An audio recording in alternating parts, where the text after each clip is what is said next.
ഓം ശ്രീ സായിറാം. എല്ലാവർക്കും നമസ്കാരം. അപരോക്ഷ അനുഭൂതി നമുക്ക് തുടർന്ന് നോക്കാം. ശ്രീഹരിം പരമാനന്ദം ഉപദേഷ്ടാരമീശ്വരം വ്യാപകം സർവലോകാനാം കാരണം തം നമാമ്യഹം.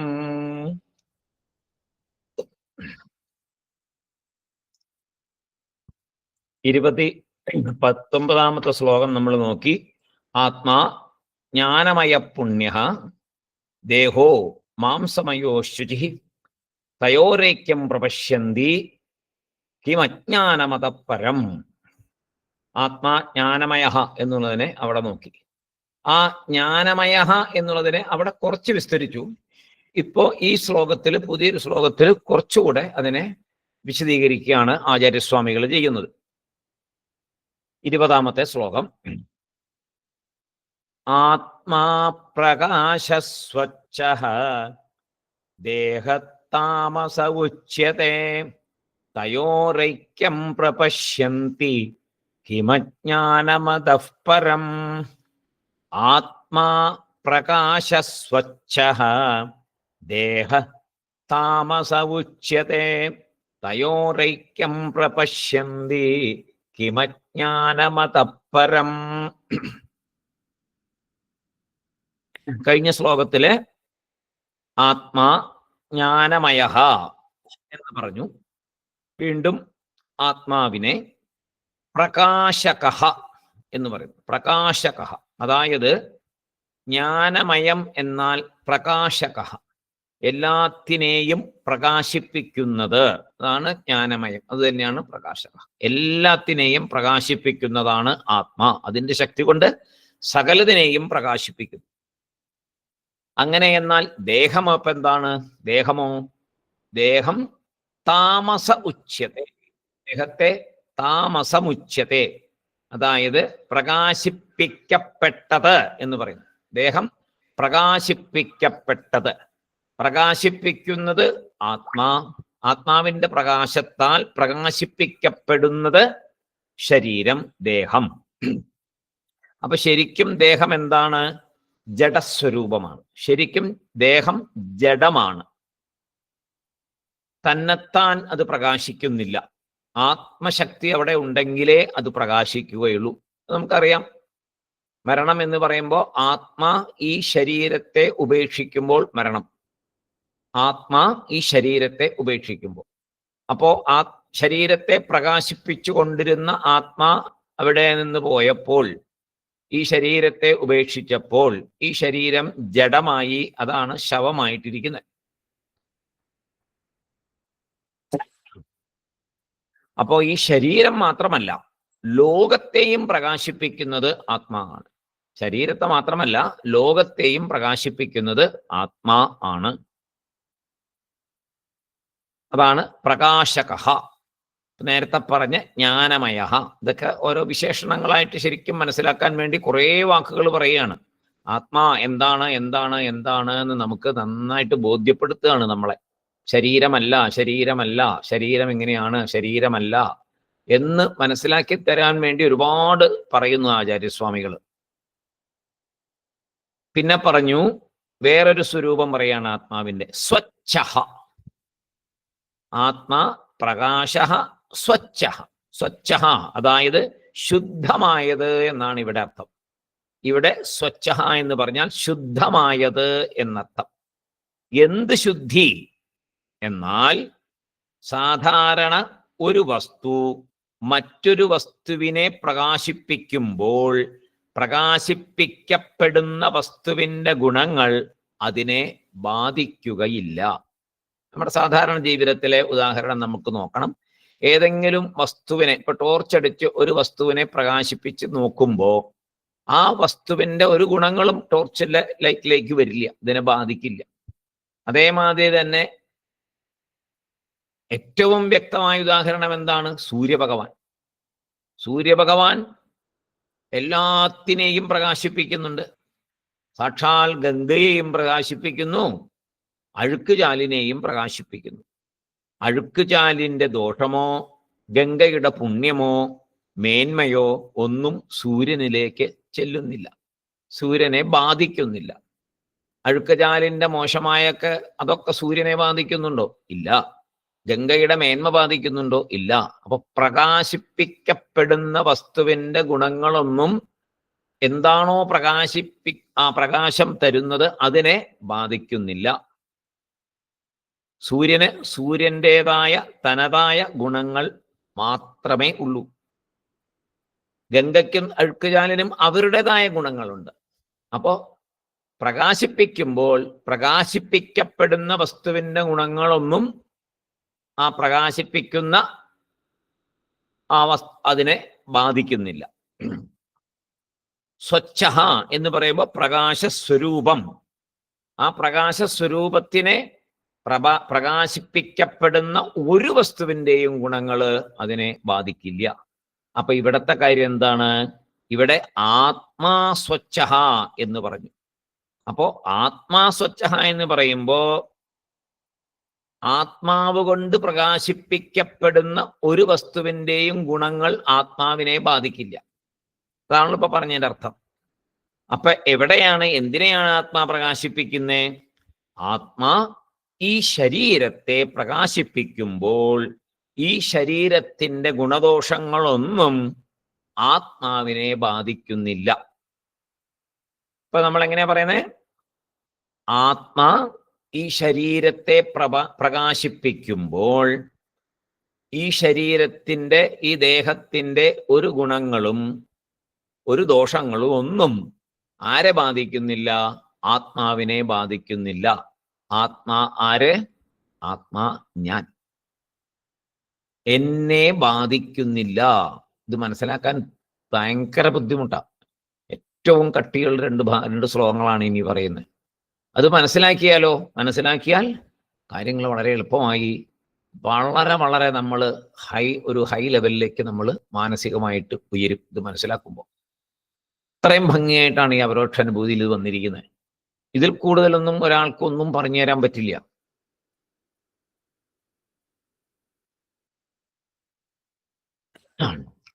ആത്മാ പ്രകാശിപ്പിക്കുന്നു ശരീരത്തെ. ശരീരത്തിന്റെ ഒരു ഗുണങ്ങളും ഒരു ദോഷങ്ങളും ഒന്നും ആത്മാവിനെ ബാധിക്കുന്നില്ല. അപ്പോ നമ്മൾ ആരാണെന്നാ ഈ പറഞ്ഞു തരുന്നേ? നമ്മൾ ഈ ശരീരമല്ല. എത്ര പ്രാവശ്യം പറഞ്ഞു കഴിഞ്ഞു ആചാര്യസ്വാമികൾ, ഈ ശരീരമല്ല, ശരീരമല്ല, ശരീരമല്ല. നമ്മൾ ആരാണ്?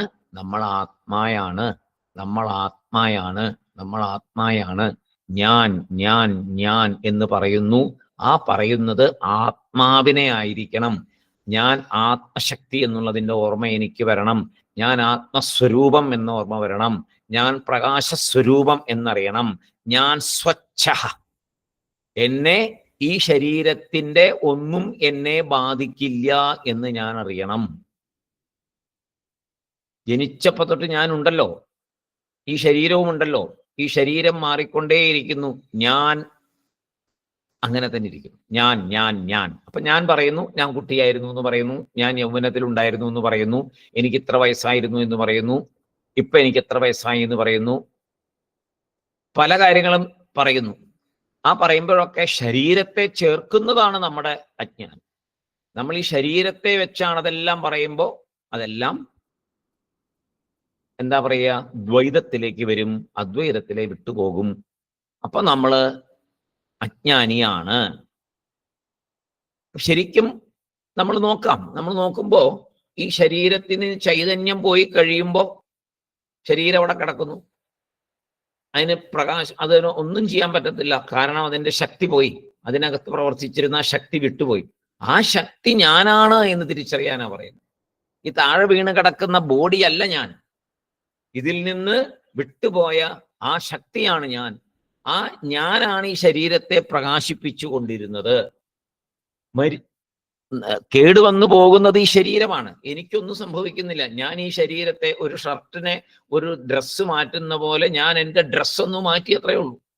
ഈ ഡ്രസ്സ് വിട്ടേച്ച് ഞാൻ വേറെ ഡ്രസ്സ് ഇടും. ഇത് പഴയതായി, ഒത്തിരി പ്രശ്നങ്ങളായി, ഇതിന് കേടായി പോയി. ഒരു മെഷീനറി ഒക്കെ അങ്ങനെയല്ലേ, കുറെ കാലം ഉപയോഗിച്ചും മെഷീനറി കേടാവും. കുറെ കാറ് മേടിച്ചാൽ കുറെ കാലം കഴിയുമ്പോൾ അത് വിൽക്കും, വേറെ പുതിയ കാറ് മേടിക്കും. എല്ലാ കാര്യങ്ങളും അങ്ങനെയാ.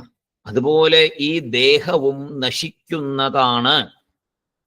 നേരത്തെ നമ്മൾ അതിന്റെ മെയിൻ്റനൻസിന്റെ ഒക്കെ കാര്യം പറഞ്ഞു. അതുപോലെ ഈ ശരീരം എപ്പോഴും നശിക്കാൻ പോകുന്ന ശരീരമാണ്. പക്ഷേ ഇതിനെ പ്രകാശിപ്പിക്കുന്ന എനിക്ക് നാശമില്ല. നശിച്ചു കഴിയുമ്പോൾ ഈ ശരീരത്തെ ഞാൻ ഉപേക്ഷിക്കും, ഞാൻ വേറൊരു ശരീരത്തെ എടുക്കും. ശാസ്ത്രം അത് വ്യക്തമായിട്ട് പറഞ്ഞു തരുന്നു, വേറെ ശരീരത്തെ എടുക്കും എന്നുള്ളത്. അപ്പൊ വീണ്ടും ഭൂമിയിലേക്ക് വരും, വീണ്ടും ഇവിടെ ജീവിക്കും. ഇപ്പൊ നമ്മൾ അപരോക്ഷാനുഭൂതി പഠിക്കുന്നത് എന്തിനാ? വീണ്ടും ഒരു ശരീരം എടുക്കാതെ ഞാൻ ഉണ്ടാകണം. ഞാനുണ്ട്, ഞാൻ എങ്ങും പോകത്തില്ല, ഞാൻ ഇവിടെ ഉണ്ടാവും, ഈ ലോകത്തിൽ ഞാൻ ഉണ്ടാവും, ലോകം മുഴുവൻ നിറഞ്ഞ് ഞാൻ നിൽക്കും. ഞാൻ എന്നുള്ള ആ ശക്തി അങ്ങനെ ഉണ്ടാവും. വേറെ ശരീരം എനിക്ക് വേണ്ട. അപ്പൊ ഞാൻ നാശമില്ലാത്തവനാണ്. അപ്പൊ വേറെ ശരീരം കിട്ടിയില്ലെങ്കിൽ എനിക്ക് എന്നാ പ്രശ്നം? ഒരു പ്രശ്നമില്ല. പ്രശ്നമില്ലെന്ന് മാത്രമല്ല, സംസാരത്തിന്റെ ദുഃഖങ്ങളൊന്നും അനുഭവിക്കേണ്ട, സംസാര സാഗരത്തിലേക്ക് വന്ന് കഷ്ടപ്പാടുകളൊന്നും അനുഭവിക്കേണ്ട. അങ്ങനെ മനസ്സ് എന്ന് പറയുന്ന സംഗതി ഒന്നുമില്ലാതെ കണ്ടിരിക്കും. മനസ്സ് സൂക്ഷ്മ ശരീരമാണല്ലോ, അപ്പൊ അതും ഇല്ലാതെ കണ്ടാവും. എന്തെങ്കിലും ഉണ്ടെങ്കിലേ മനസ്സുള്ളൂ, ചിന്തകൾ എന്തെങ്കിലും ഉണ്ടെങ്കിലേ മനസ്സുള്ളൂ, അല്ലെങ്കിൽ മനസ്സില്ലല്ലോ. ഏതുപോലെ എന്ന് വെച്ചാൽ സുഷുപ്തിയെ പോലെ. സുഷുപ്തിയെക്കാട്ടിലും കടന്നൊരവസ്ഥയാണ്. പക്ഷെ അത് നമുക്ക് ഇപ്പൊ മനസ്സിലാവില്ല, അത് അനുഭവിക്കുമ്പോഴേ നമുക്കറിയാൻ പറ്റത്തുള്ളൂ. ഇപ്പൊ പറഞ്ഞു തരാൻ പറ്റില്ല, അതാണല്ലോ. എന്താണെന്ന് പറഞ്ഞു തരാൻ പറ്റാത്തതാണ് ആത്മാനുഭവം. ആത്മാനുഭവം എന്താണെന്ന് പറഞ്ഞു തരാൻ പറ്റില്ല, ഇന്ന പോലെ എന്നേ പറയാൻ പറ്റത്തുള്ളൂ. അതുപോലും പറയുന്നത് ശരിയല്ല, കാരണം അങ്ങനെ എക്സാമ്പിൾ പോലും പറയാൻ പറ്റാത്തതാണ് ആത്മാനുഭവം. പക്ഷെ ഒരു കാര്യം ഉറപ്പാണ്, ഞാൻ എന്നത് ആത്മയാണ്. എപ്പോഴും ഞാൻ ഉണ്ട് എന്ന് ഞാൻ അറിയുന്നു. അതിന് നമുക്ക് തൊട്ട് നോക്കണ്ട, നുള്ളി നോക്കണ്ട, കണ്ണുകൊണ്ട് നോക്കണ്ട, ആരെങ്കിലും നമ്മളെ അടിച്ചിട്ട് നോക്കണ്ട, പൊള്ളിച്ച് നോക്കണ്ട, ഒന്നും വേണ്ട. ഞാനുണ്ട് എന്നറിയുന്നതിന് എന്താണ് പ്രശ്നം? ഒരു പ്രശ്നമില്ല. എപ്പോഴും അറിയാലോ, ഞാനുണ്ട്, ഞാനുണ്ട്, ഞാനുണ്ട്, ഞാനുണ്ട്, ഞാൻ കാണുന്നു, ഞാൻ കേൾക്കുന്നു, ഞാൻ അറിയുന്നു. ഏറ്റവും പ്രധാനം ഞാൻ അറിയുന്നു എന്നുള്ളതാണ്. എല്ലാം ഞാൻ അറിയുന്നു. അങ്ങനെയാണ് ഞാൻ ഈ ശരീരമാണെങ്കിൽ താഴെ കിടക്കുന്ന ശരീരം ഇതെല്ലാം അറിയണ്ടേ? നമ്മൾ വിളിക്കുമ്പോൾ എണീക്കണ്ടേ? കൈ കാലനക്കണ്ടേ? അപ്പൊ ഈ ചൈതന്യം ഇതിൽ നിന്ന് പോയി കഴിയുമ്പോൾ ഇത് അനങ്ങുന്നില്ലല്ലോ, ഒന്നും ചെയ്യുന്നില്ലല്ലോ. അപ്പൊ ഞാൻ ആരാണ്? ഞാൻ ആ ചൈതന്യമാണ്. ഞാനാണ് ഈ കൈ അനക്കിക്കൊണ്ടിരുന്നത്, കാലനക്കിക്കൊണ്ടിരുന്നത്, കണ്ണനക്കിക്കൊണ്ടിരുന്നത്, വായനക്കിക്കൊണ്ടിരുന്നത്. ഞാനിപ്പോ ശരീരത്തെ ഉപേക്ഷിച്ചു, അതുകൊണ്ട് ഈ ശരീരം ഇപ്പൊ ഒന്നും അനങ്ങുന്നില്ല. അപ്പൊ ഞാൻ ആരാണ്? ഞാൻ ഒരു ചൈതന്യമാണ്, ഞാൻ ഈ ശരീരമല്ല. ഈ ബോധം ഉണ്ടാകണം. പതുക്കെ പതുക്കെ പതുക്കെ അത് ഉള്ളിൽ ഉറപ്പിക്കണം.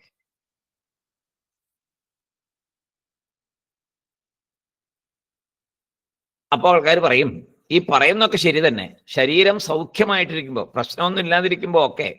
ശരീരത്തിനൊരു അസുഖം വരുമ്പോഴോ നമ്മൾ എന്താ പറയാ? എനിക്ക് അസുഖം വന്നല്ലോ, എനിക്ക് വേദന എടുക്കുന്നല്ലോ, എനിക്ക് വയ്യല്ലോ എന്നൊക്കെ പറയും. ആ സമയത്ത് പ്രത്യേകിച്ച് നമ്മളെ പോലെയുള്ള പ്രായമായവര് അസുഖം വരുമ്പോ, വേദന വരുമ്പോ എന്ത് ചിന്തിക്കണം? ഞാൻ ഈ ശരീരത്തിലെ അസുഖത്തെ പ്രകാശിപ്പിക്കുന്ന ഒരു ശക്തിയാണ്.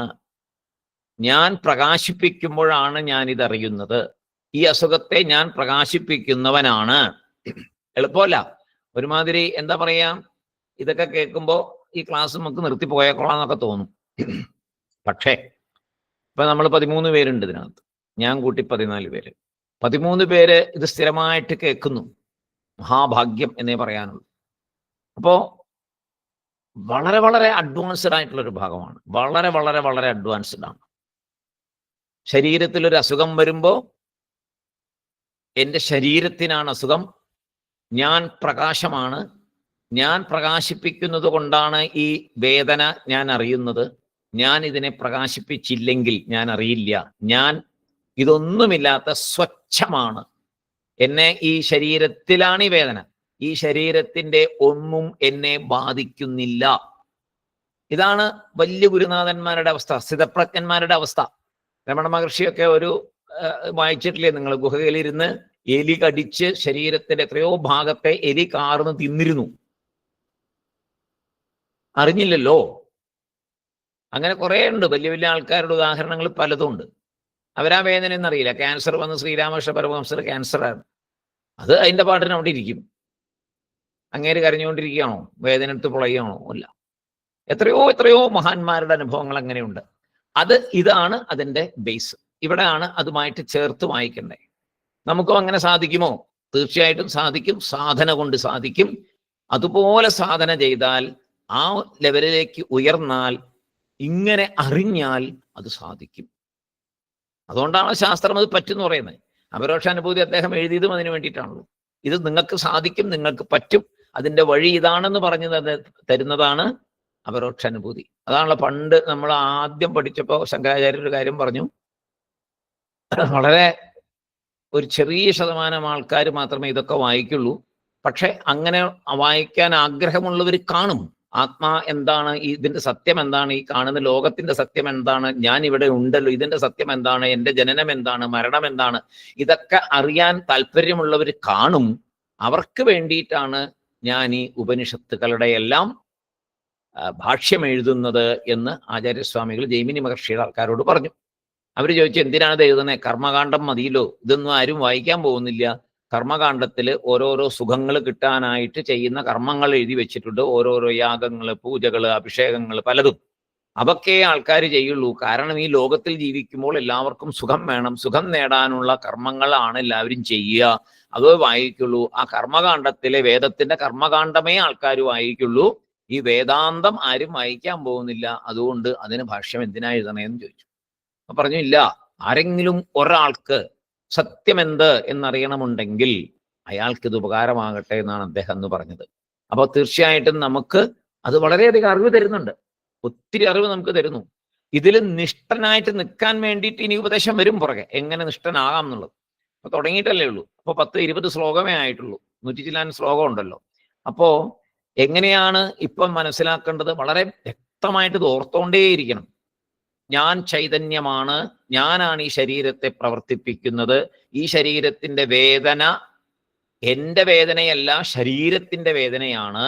എൻ്റെ എന്ന് പറയരുത് അവിടെ. ശരീരത്തിന്റെ വേദനയാണ്. ഡോക്ടറെ അടുത്ത് പോകുമ്പോൾ പറയുന്നുണ്ടല്ലോ, എൻ്റെ കാല് വേദനിക്കുന്നു എന്ന് പറയുന്നുണ്ടല്ലോ. ഞാൻ വേദനിക്കുന്നു എന്നല്ലല്ലോ പറയുന്നേ. എൻ്റെ കാലിന് വേദനയുണ്ട്, എൻ്റെ തലവേദന, എനിക്ക് തലവേദന എടുക്കുന്നു, എൻ്റെ തലയ്ക്ക് വേദനയുണ്ട്, എൻ്റെ ചെവിക്ക് വേദനയുണ്ട്, എൻ്റെ കണ്ണിന് കാഴ്ചയില്ല, എൻ്റെ പല്ല് വേദനിക്കുന്നു, എൻ്റെ പല്ല് പോകുന്നു. എൻ്റെ നമ്മുടെ ഉപയോഗിക്കുന്നുണ്ട്. ആ എൻ്റെ എന്നുള്ളതിന് ഈ ശരീരത്തിൽ നിന്ന് എന്നെ വിടിയിപ്പിക്കുക. എൻ്റെ ശരീരത്തിന് എന്നും കൂടെ അതിൻ്റെ ഇടയിൽ വന്നാൽ ഓക്കെ ആയി. അപ്പോ നമ്മളത് തിരിച്ചറിയാൻ വേണം. പറഞ്ഞാൽ പോരാ, ഞാൻ ഈ ശരീരമല്ല എന്നുള്ള ബോധത്തെ അകത്ത് ഉറപ്പിച്ചു വെക്കണം. ഏതുപോലെ എന്ന് പറയുമ്പോൾ, പൊതുവെ വായു ഒന്നിനെ വ്യാപിക്കുമ്പോൾ അതിൻ്റെ ഗുണദോഷങ്ങളെ എടുക്കുന്നുണ്ട്. നമ്മൾ വായുവിൻ്റെ കാര്യം നോക്കിയാൽ, ഒരു എന്താ പറയുക, മാലിന്യങ്ങൾ കൂടിയ സ്ഥലത്തുകൂടെ വായു സഞ്ചരിച്ചാൽ നമുക്ക് നാറ്റം ഫീൽ ചെയ്യും. വായു നാറ്റത്തെ അതായത് എതിലെയാണോ സഞ്ചരിച്ചു വന്നത് അതിൻ്റെ ഗുണത്തെ സ്വീകരിക്കുന്നു, അപ്പൊ നാറും. അതേപോലെ നല്ല പുഷ്പങ്ങളുടെ അവിടെ നിൽക്കുന്ന സമയത്ത് കാറ്റ് വീശുമ്പോൾ പുഷ്പങ്ങളിലെ സുഗന്ധം, മുല്ലപ്പൂവൊക്കെ പൂത്തു നിൽക്കുമ്പോൾ, പിച്ചകമൊക്കെ പൂത്തു നിൽക്കുമ്പോൾ, അതിൻ്റെ അടുത്തുകൂടെ പോകുമ്പോൾ ആ വായു അതിൻ്റെ സുഗന്ധത്തെ സ്വീകരിക്കും. ഇത് രണ്ടും നമുക്ക് അനുഭവമാണ്. വായു സ്വീകരിക്കുന്നുണ്ട്. പിന്നെ കുറെ കഴിയുമ്പോൾ അതിൽ നിന്ന് ഉപേക്ഷിക്കുന്നുണ്ട്. അതായത് അതിൻ്റെ വ്യാപ്തി കൂടി വരുമ്പോൾ അതില്ലാതെ കണ്ടാവും. പക്ഷേ ആദ്യത്തെ ഭാഗങ്ങളിൽ വായു അതുകൊണ്ടാണ് നമുക്ക് വായുവിൽ കൂടിയാണ് നമുക്ക് മണം ലഭിക്കുന്നത്. നാറ്റവും മണവും ഒക്കെ വരുന്നത് വായുവിൽ കൂടിയാണ്. അപ്പോൾ വായു ഏതിലെ സഞ്ചരിക്കുന്നുവോ, ഏതിനെ ബാധിക്കുന്നുവോ, ഏതിനെ സ്പർശിക്കുന്നുവോ അതിൻ്റെ ഗുണത്തെ സ്വീകരിക്കുന്നുണ്ട്. പക്ഷേ ആത്മാ അങ്ങനെയല്ല. ആത്മാ അതൊന്നും സ്വീകരിക്കത്തില്ല. ആത്മാ സ്വച്ഛ, അവിടെയാണ് സ്വച്ഛ എന്ന് പറയുന്നത്. ശരിക്കും വായുവിനെ സത്സംഗത്തിന് ഉദാഹരണമായിട്ട് പറയാം. എങ്ങനെയാണ്? ചീത്ത ആൾക്കാരുടെ കൂട്ടുകൂടി കഴിഞ്ഞാൽ ചീത്തയാവും, നല്ല ആൾക്കാരുടെ കൂട്ടുകൂടിയാൽ നല്ലതാവും എന്നുള്ളതിന് വായുവിന്റെ ഉദാഹരണമായിട്ട് നമുക്ക് പറയാം. അതുകൊണ്ട് സംഘം നല്ലതിനോടെ ആകാവൂ എന്ന് പറയാറുണ്ട്. വായു സംഘവ്യാപിയാണ്, പ്രകാശമോ അസംഘവ്യാപിയാണ്. സംഘവ്യാപിയാണ് വായു, പ്രകാശം അസംഘവ്യാപിയാണ്. വായുവിനെയും പ്രകാശത്തിനും നമുക്ക് ഇവിടെ വെച്ച് കമ്പയർ ചെയ്യാം. നമുക്ക് ലോകത്തിൽ നമ്മൾ കാണുന്നതാണല്ലോ വായു, നമ്മൾ കാണുന്നു, പ്രകാശത്തെയും കാണുന്നു. സൂര്യൻ ഒന്നിൻ്റെയും ഗുണങ്ങളെ സ്വീകരിക്കുന്നില്ല. വായു ഏതിൽ സ്പർശിക്കുന്നു അതിൻ്റെ ഗുണത്തെ സ്വീകരിക്കുന്നുണ്ട്. അപ്പോ ഞാൻ ആരാണ്? ഞാൻ ആത്മാ. ഞാൻ പ്രകാശസ്വരൂപമായി ഈ ശരീരത്തിൽ ഇരുന്ന് എന്റെ തനിമയിൽ സ്വച്ഛ ആയി ഇരിക്കുന്നു. ദേഹത്തിന്റെ ഗുണദോഷങ്ങൾ എന്നെ ബാധിക്കുന്നില്ല. ശരീരം താമസഃ, പ്രകാശിപ്പിക്കപ്പെട്ടത് മാത്രമാണ് ഈ ശരീരം, പ്രകാശിപ്പിക്കപ്പെട്ടതാണ് ഈ ശരീരം. ഇത് രണ്ടും തമ്മിൽ തയോരൈക്യം പ്രപശ്യന്തി കിമജ്ഞാനമതപരം. ഈ രണ്ടിനെയും കൂടെ യോജിപ്പിച്ചിട്ട് ഈ പ്രകാശിപ്പിക്കുന്നതിനെ പ്രകാശിപ്പിക്കപ്പെട്ടതിനെ ഒന്നാക്കിയിട്ടാണ് നമ്മൾ കാണുന്നത്. ഇതിൽ കൂടുതൽ മണ്ടത്തരം വേറെ വല്ലതുമുണ്ടോ? ഇതിൽ കൂടുതൽ അജ്ഞാനം വേറെ വല്ലതുമുണ്ടോ എന്നാണ് ചോദിക്കുന്നത്. ആത്മാ ശരീരത്തെ പ്രകാശിപ്പിക്കുന്നു, ശരീരം പ്രകാശിപ്പിക്കപ്പെടുന്നു. നമ്മൾ എന്ത് ചെയ്യുന്നു? ഈ ശരീരത്തെ ആത്മാവിനെയും കൂടെ കൂട്ടിയിട്ട് ഞാൻ എന്ന് പറയുന്നു. രണ്ടിനെയും ഒരിക്കലും യോജിപ്പിക്കാൻ പറ്റാത്ത രണ്ടിനെയും യോജിപ്പിച്ച് നമ്മൾ പറയുന്നു. ഇതിൽ കൂടുതൽ അജ്ഞാനം വേറെ എന്തുണ്ട് എന്നാണ് ആചാര്യസ്വാമികൾ ഈ ശ്ലോകത്തിൽ നമ്മളെ പഠിപ്പിച്ച് വളരെ അണ്ടർലൈൻ ഇട്ട് വെച്ചിട്ട് ഈ ശ്ലോകം ഏറ്റവും പ്രധാനപ്പെട്ടതാണ്. ശരീരത്തെ പ്രകാശിപ്പിക്കുന്ന ആളാണ് ഞാൻ. ഞാനാണ് ആത്മ. ഞാൻ ഈ ശരീരത്തെ പ്രകാശിപ്പിക്കുന്നു. ഈ ശരീരം മോശമാവുമ്പോൾ ഞാൻ ഇതിനെ ഉപേക്ഷിക്കും.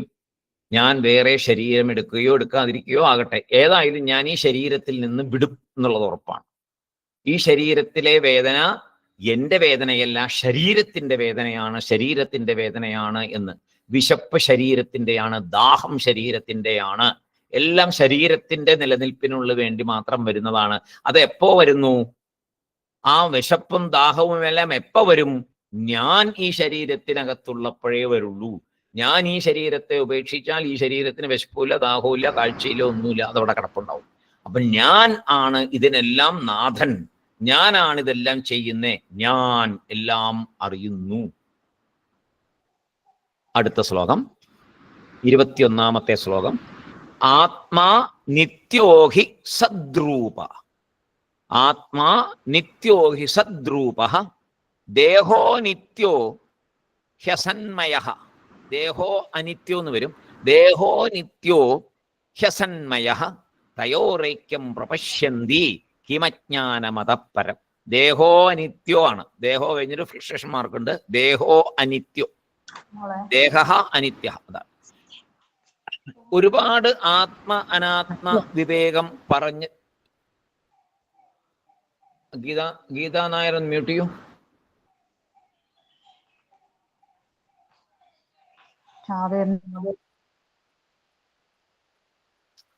ഒരുപാട് ആത്മ അനാത്മ വിവേകം പറഞ്ഞ ശേഷവും നമ്മൾ മനസ്സിലാക്കാതിരിക്കുന്ന ഒരു വ്യത്യാസം ഒരുപാട് പറഞ്ഞു കഴിഞ്ഞു ആചാര്യസ്വാമികൾ. ആത്മ അനാത്മ വിവേകത്തെ ധാരാളം പറഞ്ഞു. എന്നിട്ടും നമ്മൾ മനസ്സിലാക്കാതിരിക്കുന്ന ഒരു വ്യത്യാസം എന്താണെന്ന് വെച്ചാൽ, ആത്മാ എന്ന ഞാൻ നശിക്കാത്തവൻ, നിത്യമായവൻ എന്ന് നമ്മൾ ഓർക്കുന്നില്ല. അനാത്മാ എന്ന ദേഹം അനിത്യം, മിഥ്യ എന്നതും നമ്മൾ ഓർക്കുന്നില്ല. ഇത് നമ്മൾ ഓർക്കണില്ല. ഞാൻ നിത്യനാണ് എന്നും ഈ ശരീരം അനിത്യമാണെന്നും എല്ലാ സമയവും നമുക്ക് ഓർമ്മ വരണം. ഞാൻ നിത്യനാണ്, നശിക്കാത്തവനാണ്, മരണം എനിക്കില്ല, ഞാൻ മരിക്കില്ല. അതെങ്ങനെയാന്ന് ഉടനെ ചോദിക്കൂ അല്ലേ? ഞാൻ മരിക്കില്ലെന്ന് പറഞ്ഞ ആൾക്കാർ നേരത്തെ പറഞ്ഞ പോലെയാണ്, നമ്മൾ എവിടെയെങ്കിലും കൊണ്ടാക്കും. അത് ആരോടും പറയാനല്ല, അവനോ മനസ്സിലാക്കാനാണ്. ഞാൻ മരിക്കില്ല, എൻ്റെ ഈ ശരീരമാണ് ഞാൻ മാറ്റുന്നത്. ഈ ശരീരത്തെ ഞാൻ ഉപേക്ഷിക്കും. ഞാൻ മരിക്കില്ല, ഈ ശരീരം പോകും, ഉറപ്പാണ്. ഉണ്ടാകുന്നതെല്ലാം നശിക്കും. നമ്മുടെ കൺമുന്നിൽ കണ്ടുകൊണ്ടിരിക്കുകയാണ്, ഉണ്ടാകുന്നതെല്ലാം നശിക്കുന്നത് കാണുന്നുണ്ട്. അതേപോലെ ഈ ശരീരം ഉണ്ടായതല്ലേ, ഇതുണ്ടായതാണല്ലോ, ഒരു സംശയമില്ലല്ലോ. ഉണ്ടായി വളർന്നുകൊണ്ടിരിക്കുന്നു, അവസാനം നശിക്കും. കാണുന്നതെല്ലാം അതുപോലെ തന്നെയാണ്. അപ്പോ ശരിക്കും ഒരെണ്ണം നശിക്കാത്തതും ഒരെണ്ണം നശിക്കുന്നതും, ഇതാണ് പ്രധാന വ്യത്യാസം. ഈ വ്യത്യാസം നമ്മൾ എപ്പോഴെങ്കിലും ഓർക്കാറുണ്ടോ? ഇല്ല. അതാണ് നമ്മുടെ ജ്ഞാനം. നമ്മളിത് രണ്ടും കൂടെ കൂട്ടിയിട്ട് ഞാൻ മരിക്കും എന്ന് വെച്ചിരിക്കുക. ഞാൻ പോകുമ്പോ എന്നൊക്കെ പറയല്ലേ, പോകുമ്പോ എന്ന് പറയുമ്പോ ശരീരത്തെയാണ് ഉദ്ദേശിക്കുന്നത്. അങ്ങനെ അല്ലല്ലോ ശരിക്കും പറഞ്ഞാൽ. ശരീരം പൊക്കോട്ടെ,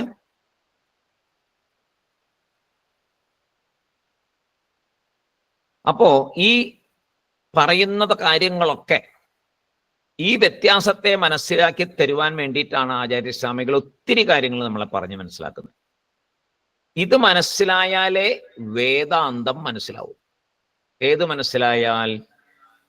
നിത്യമായ ആത്മാ ആണ് ഞാൻ, അനിത്യമായ ശരീരമല്ല ഞാൻ. ശരീരം അനിത്യം, ദേഹം അനിത്യം, ഞാൻ എന്ന ആത്മാ പ്രകാശസ്വരൂപമായ ജ്ഞാനമയമായ സ്വച്ഛമായ ആത്മാ നിത്യം. ഞാൻ നിത്യനാണ്. ഇത്രയും മനസ്സിലായാൽ വേദാന്തം മനസ്സിലായി. അതാണ് ഇവിടെ പറയുന്നേ, ആത്മാ എന്നത് സത്യവസ്തു. സത്യവസ്തു ആത്മാ, അനാത്മാവായ ഈ ദേഹം മിഥ്യ. അനാത്മാവായ ഈ ദേഹം മിഥ്യ.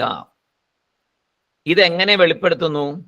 ആദ്യം പറയുന്നു ആത്മാ നിത്യ. ആത്മാ നിത്യോഹി സദ്രൂപ എന്നാണല്ലോ ഫസ്റ്റ് വരി. അതിൽ ആത്മാ നിത്യ, ആത്മാ എന്നും ഉള്ളത്. അപ്പോ ഒരു സംശയം, ശൂന്യമായിരിക്കുന്നതും എപ്പോഴും ഉള്ളതാണല്ലോ. ശൂന്യമായ ഒരു സംഗതിയും എപ്പോഴും ഉണ്ടല്ലോ ശൂന്യമാണെങ്കിൽ. അതിന് മറുപടി സദ്രൂപ. ശൂന്യമല്ല, ആത്മാ സദ്രൂപ. സദ്രൂപ എന്ന് പറഞ്ഞാൽ ഉണ്ട് ഉണ്ട് ഉണ്ട് എന്നുള്ള സത്ത്. നമ്മളുണ്ടല്ലോ, ഉണ്ട് ഉണ്ട്. ചോദിച്ചു കഴിഞ്ഞാൽ നിങ്ങളുണ്ടോ? ഉണ്ട്. ഇല്ലെന്ന് എപ്പോഴെങ്കിലും പറയാൻ പറ്റാറുണ്ടോ? ഇല്ല. ഇല്ലെന്ന് പറയുന്നത് എപ്പോഴാ? നമ്മൾ ഈ ഫിസിക്കലി ഒരു സ്ഥലത്തില്ലെങ്കിൽ ചിലപ്പോൾ പറയും ഇല്ല അല്ലേ? അപ്പോൾ നമ്മൾ എതിനെ കൂട്ടുന്നേ? ഞാൻ അവിടെ ഇല്ലായിരുന്നു എന്ന് പറയുന്നത് എപ്പോഴാണ് കൂട്ടുന്നത്? ഈ ശരീരത്തെ കൂട്ടിയിട്ടാണ് പറയുന്നത്. ആത്മാ എല്ലാ സ്ഥലത്തും ഉള്ളതാണ്, സർവവ്യാപിയാണ്, ബ്രഹ്മമാണ്. അപ്പം ഇല്ലെന്ന് പറയാൻ പറ്റില്ല. പക്ഷെ ശരീരവുമായിട്ട് ബന്ധപ്പെട്ടിരിക്കുന്നത് കൊണ്ട് അങ്ങനെ നമ്മൾ ഞാൻ എന്ന് പറയുന്നത്, എന്നെ ഞാൻ എന്ന് പറയുന്നതിനെ ശരീരവുമായിട്ടാണ് ഫുൾ ടൈം ബന്ധപ്പെടുത്തി സംസാരിക്കുന്നത്. അത് മാറണം എന്നാണ് ആചാര്യസ്വാമികൾ പറഞ്ഞു തരുന്നത്. ഞാൻ എപ്പോഴും ഉണ്ട്, ഞാൻ ഇല്ല എന്ന് പറയാൻ പറ്റില്ല. നമ്മൾ മരണമൊക്കെ കാണുന്നുണ്ട്, ഞാൻ ഇല്ലെന്ന് പറയാൻ പറ്റുമോ നമുക്ക് ആർക്കെങ്കിലും? പറ്റില്ല. കാരണം അങ്ങനെയല്ല, ഞാൻ ഉണ്ട്, ഞാൻ ഇല്ലാത്തൊരവസ്ഥയില്ല. തലയ്ക്ക് മുകളിൽ കൂടെ പോകുന്ന കാര്യങ്ങളാണ് എല്ലാം. തലയ്ക്ക് മുകളിൽ കൂടെ പോകുന്ന കാര്യങ്ങളാണ് ഇപ്പൊ പഠിക്കുന്നത്. വീണ്ടും വീണ്ടും കേൾക്കുക, വീണ്ടും വീണ്ടും മനനം ചെയ്യുക.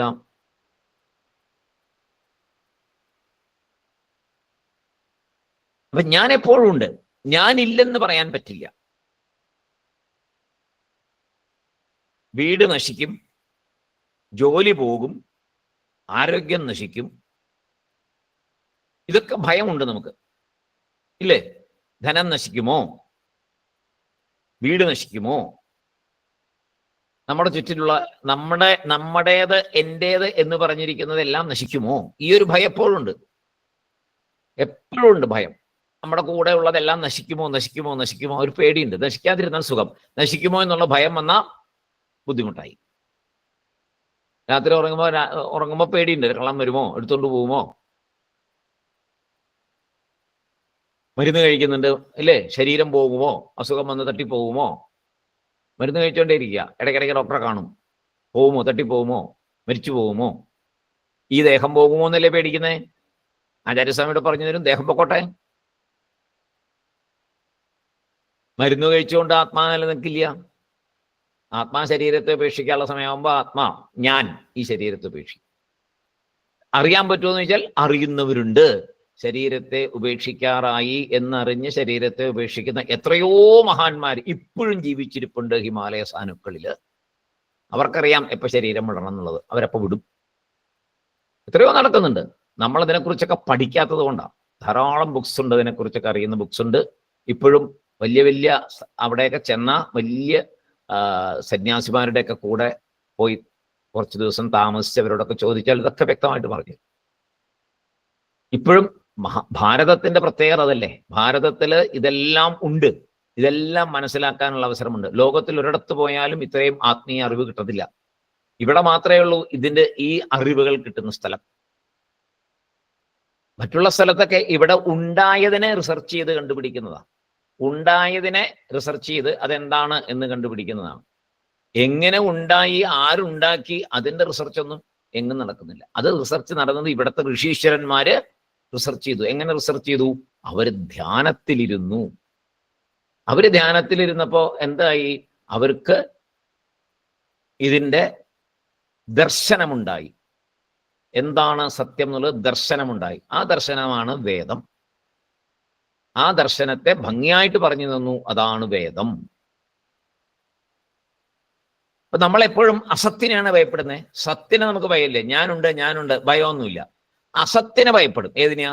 ഈ ദേഹം പോകും, ധനം പോകും, വീട് പോകും, മക്കൾ ചിലപ്പോൾ പോയേക്കാം, ബന്ധുക്കൾ ചിലപ്പോൾ പോയേക്കാം. ഭയപ്പെടുന്ന എന്തിനാണ്? അസത്തിന്. സത്തിന് ഭയമുണ്ടോ? ഇല്ല. ഞാൻ അതിന് ഭയമില്ല. എൻ്റെ ശരീരം പോകും എന്നുള്ള ഭയമുണ്ട്. ആരോഗ്യത്തെ ഭയപ്പെടുന്നുണ്ട്. ഞാൻ ഇല്ലാതാകുമല്ലോ എന്ന് ഭയപ്പെടുന്നുണ്ട്. അത് തെറ്റല്ലേ? അങ്ങനെ ഭയപ്പെടാൻ പാടുവോ? ഇത്രയൊക്കെ പഠിച്ചിട്ട് പാടില്ല. എത്ര കാലം ഇനി കാണും എന്ന് ഭയപ്പെടുന്നു. എത്ര കാലം ഈ ശരീരം ഉണ്ടാകും അത്ര കാലം ഇരിക്കട്ടെ, പോക്കോട്ടെ. അപ്പോ എവിടെയെല്ലാം ഞാൻ ഈ ശരീരമാണ് എന്ന വിചാരത്തിലല്ലേ നമ്മൾ ഇരിക്കുന്നത്. പൂർണ്ണമായിട്ടും ശരീരമാണ് എന്ന വിചാരത്തിലാണ് നമ്മൾ മുന്നോട്ട് പോയിക്കൊണ്ടിരിക്കുന്നത്. അത് മാറാനാണ് അപരോക്ഷ അനുഭൂതി നമ്മൾ പഠിക്കുന്നത്. അപ്പോൾ ഈ പഠിക്കുന്നത് വളരെ വളരെ ശ്രദ്ധയോടെ കേട്ട് അത് വീണ്ടും ചിന്തിച്ച് അതാണ് നിധിധ്യാസനമാണ്. ഇതിന്റെ അവസാനം വരുന്ന ഭാഗങ്ങളൊക്കെ നിധിധ്യാസനമാണ്. അവിടെയാണ് ഇത് ഉറപ്പിക്കുന്ന ആചാര്യസ്വാമികൾ നമ്മളെ. അവസാനത്തെ ശ്ലോകങ്ങളിലൊക്കെ വളരെ കട്ടിയായിട്ട് ഇതിനെ പറഞ്ഞു തരും ഒന്നുകൂടെ. യഥാർത്ഥമായ ഞാൻ സദ്രൂപമായി നശിക്കാത്തതായി ഇരിക്കുന്നു. അത് നമുക്ക് തന്നെ മനസ്സിലാക്കാൻ പറ്റും. കുഞ്ഞിലെ എനിക്കൊന്നും അറിയാത്തൊരു സമയം ഉണ്ടായിരുന്നു.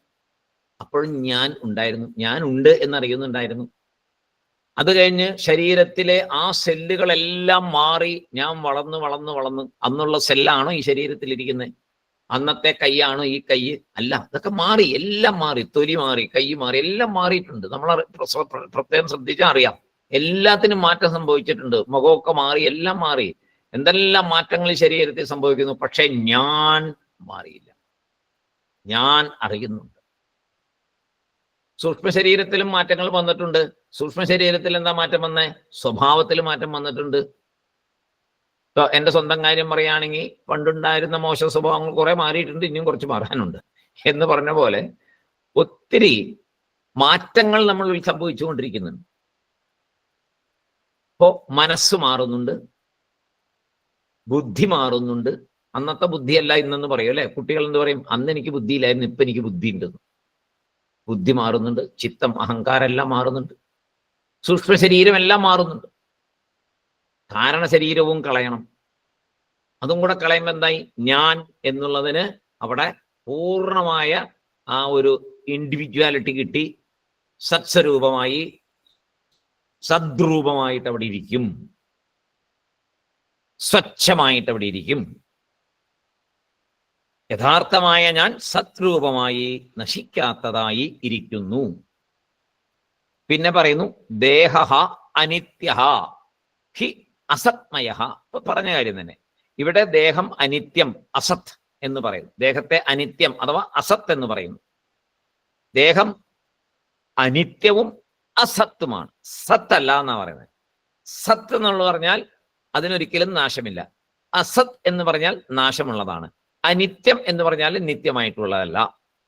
അപ്പൊ മിഥ്യ എന്ന് പറഞ്ഞാൽ എന്താണ്? മിഥ്യ ഈസ് ഈക്വൽ ടു അസത് പ്ലസ് അനിത്യം. അതാണ് മിഥ്യ. അസത്തുമാണ്, അനിത്യവുമാണ്, അതാണ് മിഥ്യ. സത്യമോ? സത്തായതും നിത്യമായതുമാണ് സത്യം. സത്യം is equal to Sat plus നിത്യം. അസത്ത് എന്ന് പറയുമ്പോഴേ അനിത്യമാണല്ലോ. പിന്നെ എങ്ങനെ വീണ്ടും പറയണം എങ്ങനെയാ?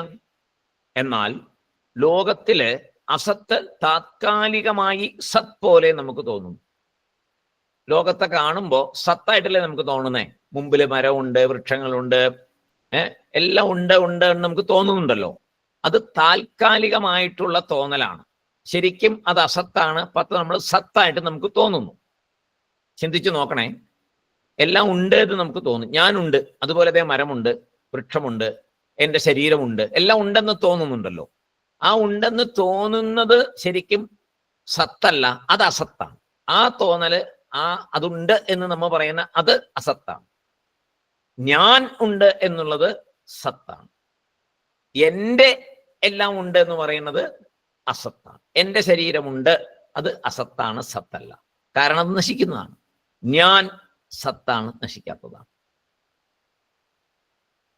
അതായത് ആക്ച്വലി ഇല്ല, പക്ഷെ ഉണ്ട് എന്ന് തോന്നുന്നു. ഇതിന് ജഗത്തിന്റെ മിഥ്യയെക്കുറിച്ചും ദേഹത്തിന്റെ മിഥ്യാത്വത്തെക്കുറിച്ചും ഒക്കെ ഇനിയും ഗംഭീരമായിട്ട് വരുന്നുണ്ട് ശ്ലോകങ്ങൾ. അപ്പൊ കൂടുതൽ വിശദീകരണം അപ്പൊ കാണും. ദേഹത്തെ നോക്കുമ്പോൾ അതിന് ഡേറ്റ് ഓഫ് ബർത്ത് ഉണ്ട്. ഡേറ്റ് ഓഫ് ബർത്ത് ആത്മാവിന്റെ അല്ല, ഡേറ്റ് ഓഫ് ബർത്ത് ഈ ശരീരത്തിന്റെ. കാരണം ഇതിന് ഡേറ്റ് ഓഫ് ഡെത്തും ഉണ്ട്, അല്ലേ? നമ്മുടെ വീട്ടിലൊക്കെ ചിലപ്പോൾ ചിലരുടെ പടമൊക്കെ എടുത്ത് വെച്ച് കാണും. പല അപ്പൂപ്പന്മാരുടെയൊക്കെ മരിച്ചവരുടെയൊക്കെ പടം കാണും. Date of birth, date of death. വലിയ വലിയ ആൾക്കാരുടെയൊക്കെ date of birth, date of death. ഇത് വെറുതെ ഉള്ളൊരു സംഭവമാണ്. ഒരു സാധനം ഉണ്ടായി, ഒരു സാധനം നശിച്ചു, അത്രേ ഉള്ളൂ അതിനകത്ത്. ഒരു മെഷീൻ ഉണ്ടാക്കി പ്രവർത്തനം ആരംഭിച്ചു, അതിൻ്റെ താഴെ ഡേറ്റ് ഓഫ് ബർത്ത് എഴുതി. ആ മെഷീൻ കേടായി, അതിനെ കണ്ടം ചെയ്യുമ്പോൾ ഡേറ്റ് ഓഫ് ഡെത്ത് എഴുതി. ഇത് തന്നെയാണ് ഈ ശരീരത്തിനും ഡേറ്റ് ഓഫ് ബർത്തും ഡേറ്റ് ഓഫ് ഡെത്തും എഴുതി കഴിഞ്ഞാൽ സംഭവിക്കുന്നത്. ഡേറ്റ് ഓഫ് ബർത്ത് ഈ ശരീരം കിട്ടിയ സമയം, ഡേറ്റ് ഓഫ് ഡെത്ത് ഈ ശരീരത്തെ ഉപേക്ഷിച്ച സമയം. അപ്പോ ഈ ഡേറ്റ് ഓഫ് ബർത്തും ഡേറ്റ് ഓഫ് ഡെത്തും എഴുതിയ ഒരാളുണ്ട്. ആരാന്നറിയാവോ? അതാണ് ആത്മ. രണ്ടും പറ്റും പുള്ളിക്ക്. ഡേറ്റ് ഓഫ് ബർത്ത് അറിയാം, ഡേറ്റ് ഓഫ് ഡെത്തും അറിയാം. പക്ഷെ നമുക്കിപ്പോൾ അറിയില്ല. കാരണം നമ്മൾ ആത്മാ എന്ന തിരിച്ചറിവിലേക്ക് വന്നിട്ടില്ല. ഞാൻ ആത്മാ എന്നറിഞ്ഞു കഴിയുമ്പോൾ ആ അനുഭൂതി, അപരോക്ഷ അനുഭൂതി, അത് ഉണ്ടായി കഴിയുമ്പോൾ ഈ ശരീരം ഉപേക്ഷിക്കുന്ന സമയമൊക്കെ നമുക്കറിയാൻ പറ്റും. ഉണ്ടായ സമയവും അറിയാൻ പറ്റും. കേൾക്കുമ്പോൾ നമുക്കത് വിശ്വസിക്കാൻ തോന്നില്ല. പക്ഷെ ശാസ്ത്രം അടിവരയിട്ട് പതിയുന്നു. ആ ശാസ്ത്രത്തെ ശങ്കരാചാര്യസ്വാമികൾ നമുക്ക് വേണ്ടി വളരെ വളരെ സ്പഷ്ടമായിട്ടിവിടെ പറഞ്ഞു തരും. അനിത്യമായത് ഈ ശരീരം എന്ന് പ്രത്യേകം പറയേണ്ടി വരുന്നത് നമ്മൾ അതിനെ നിത്യമായി വിചാരിക്കുന്നത് കൊണ്ടാണ്. അപ്പൊ ഡേറ്റ് ഓഫ് ബർത്തും ഡേറ്റ് ഓഫ് ഡെത്തും എന്തിനുണ്ട്? ഈ ശരീരത്തിനുണ്ട്.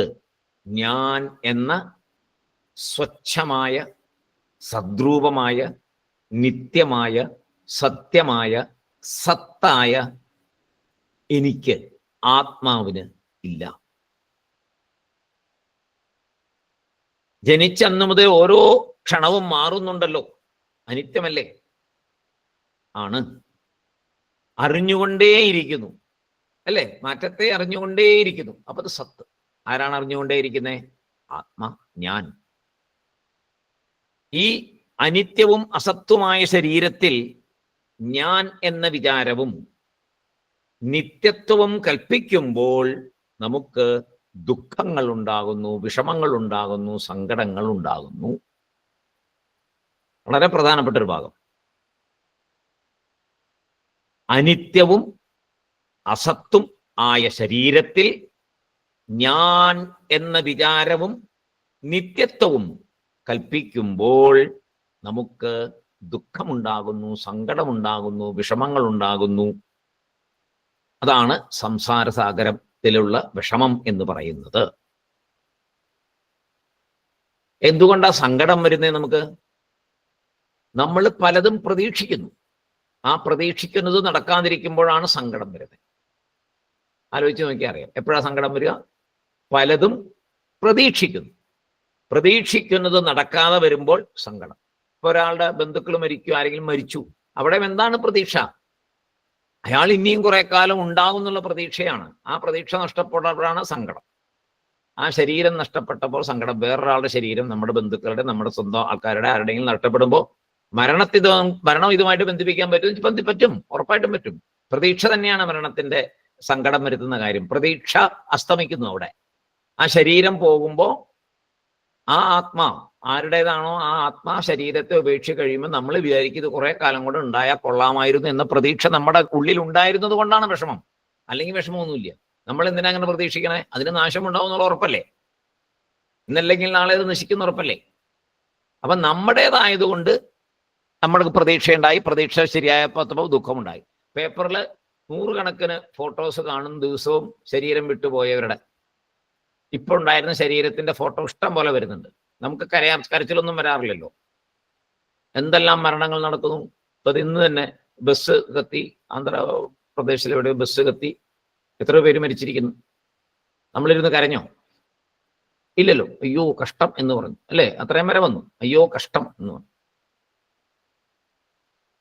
അതിൽ നമ്മുടെ ആരെങ്കിലും ഉണ്ടായിരുന്നെങ്കിലോ ഭയങ്കര ദുഃഖമായിരിക്കും, അതീവ ദുഃഖമായിരിക്കും. കാരണം എന്റേത് എന്നുള്ളൊരു സംഗതി അവിടെ വെക്കുന്നത് കൊണ്ടാണ്. ആ എന്റേത് എന്ന് വെക്കുന്നത് എവിടെയാണ്? ആ ശരീരത്തിലാണ്. അതാണ് ഇവിടെ മനസ്സിലാക്കേണ്ടത്. ആ ശരീരത്തിലാണ്. ആ ശരീരം പോയാലും ആ ആത്മാക്കൊന്നും സംഭവിച്ചിട്ടുണ്ടാവും. ആത്മാ സർവ്വവ്യാപിയാണ്, എല്ലായിടത്തും ഉണ്ട്, ഞാനും അതും ഒക്കെ ഒന്ന് തന്നെ. ഇങ്ങനെ ചിന്തിച്ച് ചിന്തിച്ച് ചിന്തിച്ച് വരണം.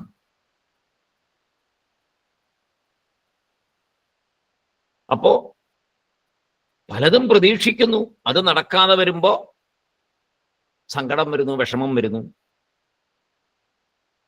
അപ്പോ എന്തിൻ്റെയും നമ്മൾ പ്രതീക്ഷിക്കുന്നതിൻ്റെ ഒക്കെ എല്ലാം അത് അനിത്യമായതിലാണ് നമ്മൾ പ്രതീക്ഷിക്കുന്നതെല്ലാം. അപ്പോ അത് അനിത്യമായതുകൊണ്ട് പ്രതീക്ഷിക്കുന്നത് പോലെ ഒന്നും നടക്കില്ല. നിത്യമായതിനെ പ്രതീക്ഷിച്ചാൽ അതുപോലെ സംഭവിക്കും. അനിത്യമായതിനെ പ്രതീക്ഷിച്ചാൽ അതുപോലെ സംഭവിക്കില്ല. കാരണം അത് അനിത്യമാണ്. നമുക്ക് പ്രതീക്ഷിക്കാൻ അത് മാത്രമല്ലേ ഉള്ളൂ. നമ്മുടെ മുമ്പിൽ കാണുന്നതെല്ലാം അനിത്യമാണ്, അതിനെക്കുറിച്ച് നമ്മൾ പ്രതീക്ഷിക്കുന്നു. നിത്യമായതിനെക്കുറിച്ച് പ്രതീക്ഷിക്കില്ലല്ലോ. മനസ്സിലായില്ലല്ലോ നിത്യമായത് എന്താണെന്ന്. ഇപ്പൊ വാക്കാലല്ലേ എല്ലാം അറിയുന്നുള്ളൂ, നീ അനുഭവിച്ചറിയണ്ടേ. ഇങ്ങനെ രണ്ടും രണ്ടായിട്ടാണ് ഇരിക്കുന്നത്. നിത്യവും അനിത്യവും വേറെ വേറെ ഇരിക്കുകയാണ്. ആത്മാവും ശരീരവും വേറെ വേറെ വേറെ വേറെ എന്നിരിക്കുകയാണ്. അങ്ങനെയൊക്കെ ഇരുന്നിട്ടും നമ്മൾ എന്ത് പറയുന്നു? തയോരൈക്യം പ്രപശ്യന്തി. ഈ രണ്ടിനെയും ഒന്നിച്ച് വിചാരിച്ചുകൊണ്ട് ഇരിക്കുന്നു. അപ്പോൾ ഇതിനെക്കാട്ടിലും വലിയ ഒരു അജ്ഞാനം എന്താണ്? കിമജ്ഞാനമതപരം. അപ്പൊ ഏറ്റവും വലിയ അജ്ഞാനം എന്താണെന്നാണ് പറഞ്ഞു വന്നേ? ആത്മാവിനെയും ശരീരത്തെയും ചേർത്ത് ഞാൻ എന്ന് പറയുന്നതാണ് ഏറ്റവും വലിയ അജ്ഞാനം. ഇത് തിരിച്ചറിയണം. ഇത് രണ്ടും ഒന്നല്ല എന്ന് തിരിച്ചറിയണം. രണ്ടും രണ്ടാണ്. ഒരാള് പ്രകാശിപ്പിക്കുന്ന ആള്, മറ്റേ ആള് പ്രകാശിപ്പിക്കപ്പെടുന്നത്. ഇതിന്റെ രണ്ടിനെയും ചേർത്ത് ഞാൻ എന്ന് പറഞ്ഞാൽ അത് അജ്ഞാനമാണ്. രണ്ടിനെയും ചേർത്ത് ഞാൻ എന്ന് പറയാൻ പാടില്ല, അത് അജ്ഞാനം. അങ്ങനെ പറഞ്ഞ് പറഞ്ഞ് നമ്മൾ ജന്മജന്മാന്തരങ്ങളായി പറഞ്ഞ് ശീലിച്ചു പോയതുകൊണ്ട് അതിൽ നിന്ന് നമുക്ക് മാറാൻ ഒരുപാട് ബുദ്ധിമുട്ടാണ്.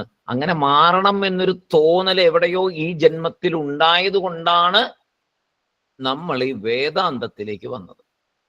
ഇവിടെ ദുഃഖമാണ് എന്ന് നമുക്ക് മനസ്സിലായി, ഇവിടെ അനിത്യമാണ് എന്ന് മനസ്സിലായി.